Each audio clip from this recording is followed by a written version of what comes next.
Olá, tudo bom? Eu sou o pastor André, aqui de Curitiba, sou taxista e quando estou parado no ponto, aguardando uma corrida, aguardando uma chamada, eu logo procuro meditar na palavra de Deus e trazer uma palavra ao coração dos meus seguidores e ouvintes. Aqui trago para vocês hoje, no livro de Mateus capítulo 13, uma parábola poderosa, falando sobre o semeador. Ali estava Jesus sobre um barco na beira do mar, falando sobre parábolas. E ali uma das suas parábolas veio falar sobre a semeadura. E estava ele indo no meio do caminho, lançando a semente, quando a semente caiu no chão.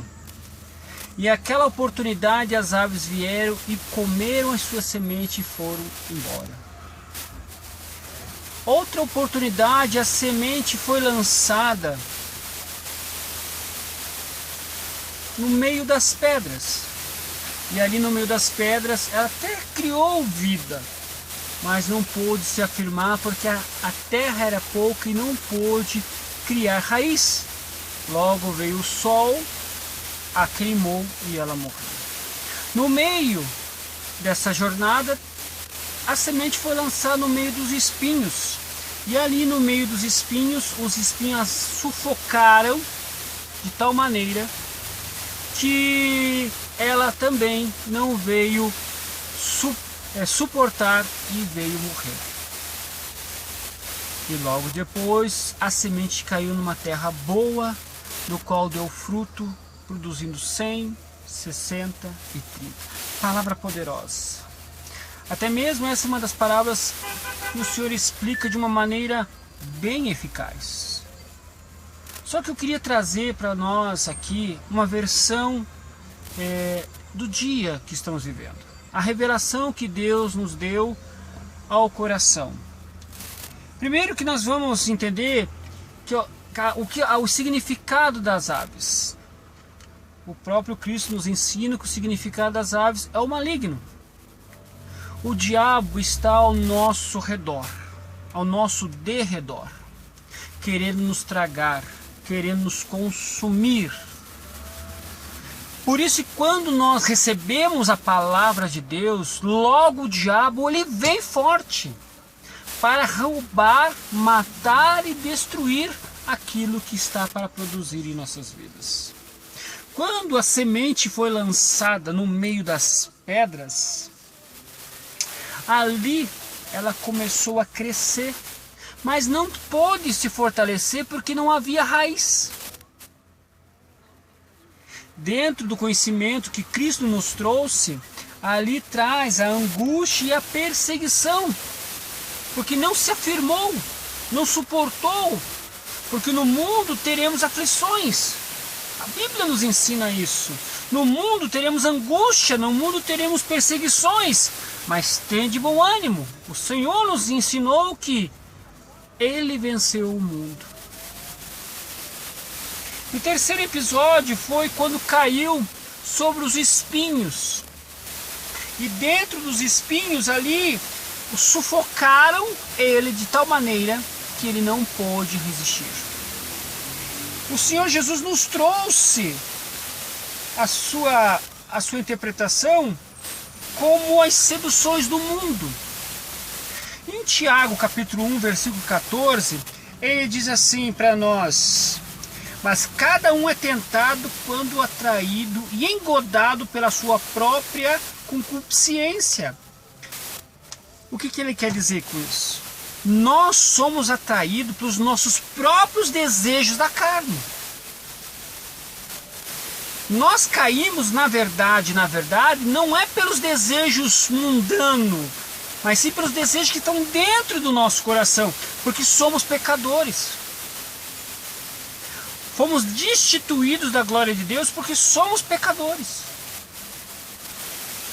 O salário do pecado é a morte. Mas o dom gratuito vem de Deus. Quando chegou-se a semente na terra fértil, Uns produziram 100, outros produziram 60, outros produziram até 30.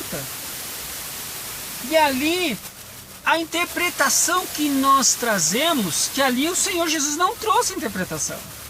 Mas o que nós trazemos na interpretação é que a fila anda aqui. A interpretação que o Senhor nos deu foi em relação no seguinte propósito. No seguinte propósito, que a nossa vida nem sempre ela permanece na mesma padrão, na mesma forma de fé. Sabe por quê? Porque esse 100, 60 e 30 é que a vida oscila. Um momento você está com 30, produzindo 30, outro momento você está produzindo 60, em outro momento você está produzindo 100%.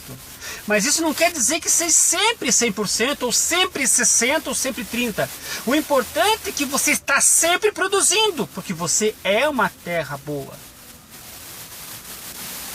Mas no contexto geral de todo esse assunto, ele saiu a caminhar, da mesma maneira que ele saiu a caminhar, e no meio do caminho veio a mulher com fluxo de sangue e tocou nele. No mesmo caminho trouxe Jairo com seu coração aquebrantado. No mesmo caminho estava o cego Bartimeu gritando, Jesus, filho de Davi, tenha misericórdia de mim. Nesse mesmo caminho que ele andou, no mesmo caminho Pedro andou. De suas sombras o curavam. No mesmo caminho os discípulos foram passando e eles também tiveram maravilhas. Foi no mesmo caminho Paulo também teve a presença de milagres e maravilhas. Aonde Paulo passava, as coisas aconteciam. O segredo desse caminho, o segredo da semente, que a semente não é sua, a semente não é minha, a semente é a palavra de Deus. Isso não vem de vós, Efésios capítulo 1 fala, isso não vem de vós. Isso é dom de Deus, para que ninguém vos glorifique, para que ninguém se vanglorie, porque o poder vem de Deus. Quando eu penso nisso, e olho o que eu era antes, eu não tenho noção de saber se eu era uma terra seca, se eu era uma terra que estava no meio das pedras ou no meio dos espinhos, mas sei de uma coisa: Jesus me tornou uma terra boa. Sem Jesus adubando, sabe por quê? Primeiro, porque ele é a fonte de água. Ele desce sobre a terra seca e encharca a terra. Da mesma maneira que ele usou os seus discípulos, ele quer nos usar hoje.